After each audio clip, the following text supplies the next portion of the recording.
સુરતના અલથાણ વિસ્તારમાં ભીમરાજ ચેકપોસ્ટ નજીક કેમિકલ મિક્સ તાળી વેચાણનો વિડીયો સોશિયલ મીડિયામાં વાયરલ થતા ફરી એકવાર હડકંપ પહોંચી ગયો છે।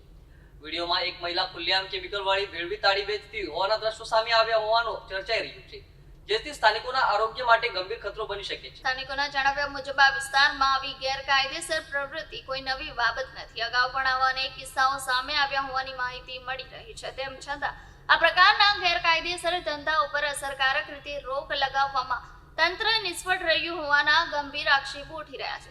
ખાસ કરીને પોલીસની કામગીરી પર લોકો પ્રશ્ન ચિહ્ન ઉઠાવી રહ્યા છે અને પૂછપરછ કરી રહ્યા છે કે સતત આવી ઘટનાઓ સામે આવતી હોવા છતાં પણ યોગ્ય પગલાં કેમ લેવામાં આવતા નથી। વારંવાર આવા વિડીયો સોશિયલ મીડિયા પર વાયરલ થતા હોવા છતાં પણ કોઈ દ્રઢ અને દેખાય તેવા પગલાં લેવામાં આવ્યા નથી, જેના કારણે લોકોમાં અસંતોષ અને ગુસ્સો વધી રહ્યો છે। લોકો સવાલ કરી રહ્યા છે કે શું પોલીસને આવા ગેરકાયદેસર પ્રવૃત્તિઓની જાણ નથી કે પછી જાણ હોવા છતાં પણ ઈચ્છાપૂર્વક આ ખાડાકાન કરવામાં આવી રહ્યા છે।